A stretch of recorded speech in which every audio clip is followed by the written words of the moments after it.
27:1, Mark 15:1, Luke 23:1, John 18:28-19:31. After the sad, long night when Jesus was captured in the garden, morning came at last, and the news began to spread through the city streets that Jesus, the prophet from Galilee, was now a prisoner. His friends were terrified, while his enemies laughed in wicked glee. And the soldiers led him before the Roman governor, Pilate, for this governor now took the place of the King Herod who had tried to kill Jesus when he was born, in Bethlehem. Pilate knew nothing about Jesus. He took him into his judgment hall and talked a while with him. And he was surprised to hear the wisdom of this one whom the Jews were condemning to die. He went out to them and said, "I find no fault in this man." But the Jews cried the more loudly that Jesus should be put to death, saying that he had stirred up the people throughout the country, even from Galilee. When Pilate heard that Jesus was from Galilee, he said, "This man belongs to the country that Herod rules." This Herod was a son of the wicked king who tried to take Jesus' life when he was a baby. Pilate sent Jesus to Herod at once, for Herod was in Jerusalem at that time. Now this was the Herod who had caused John the Baptist to be put to death. He had heard much about Jesus, but he had never seen this prophet from Galilee. When the soldiers came, bringing Jesus bound with chains, Herod was glad, for he hoped that Jesus might do some miracle before him. At once he began to ask questions of Jesus, but not one question would Jesus answer.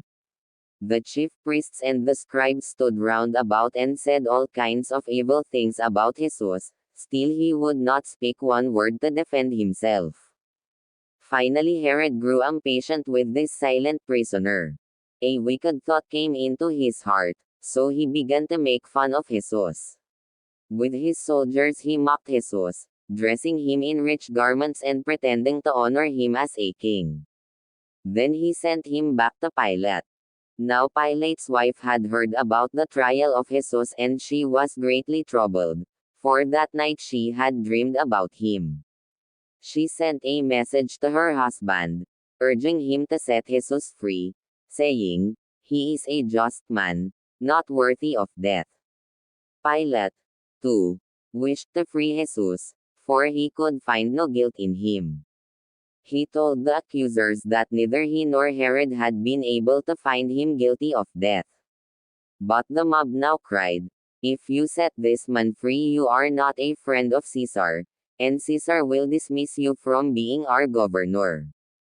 Pilate knew the Jews could accuse him to Caesar if they were displeased with him, and being a coward he chose rather to let an innocent man suffer than to be in danger of losing his position as governor.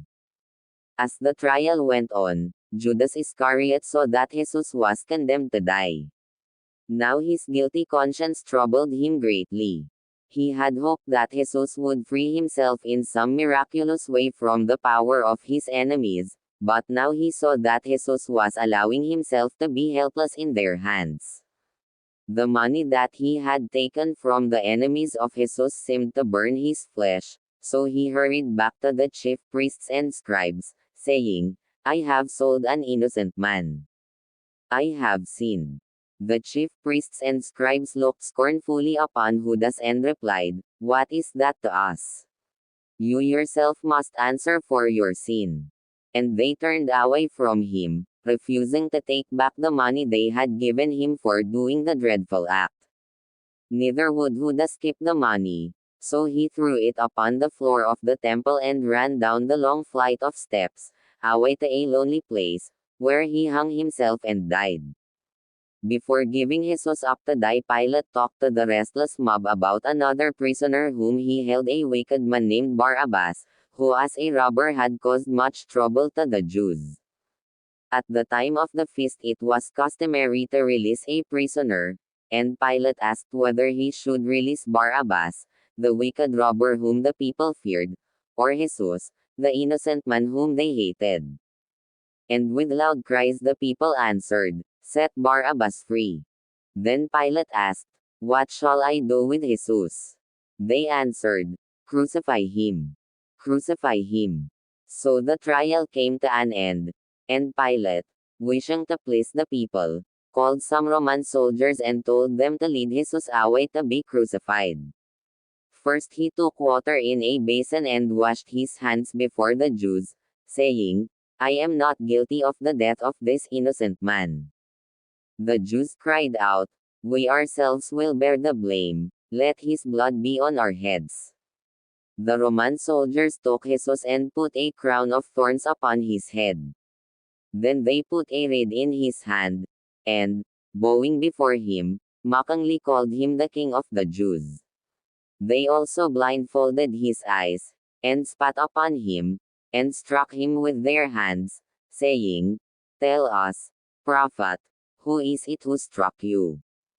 All these shameful things Jesus bore in silence, for he was suffering in the place of those who deserved to suffer for their own sins. Finally the soldiers took off the purple robe and dressed him once more in his own clothes. Then they led him away outside the city to nail him on a cross.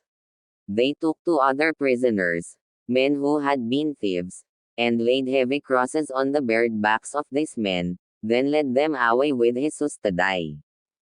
A crowd of curious people followed the soldiers through the gate to the hillside where the crucifixion took place. Many in the crowd were enemies of Jesus, others were friends who longed to help but could not.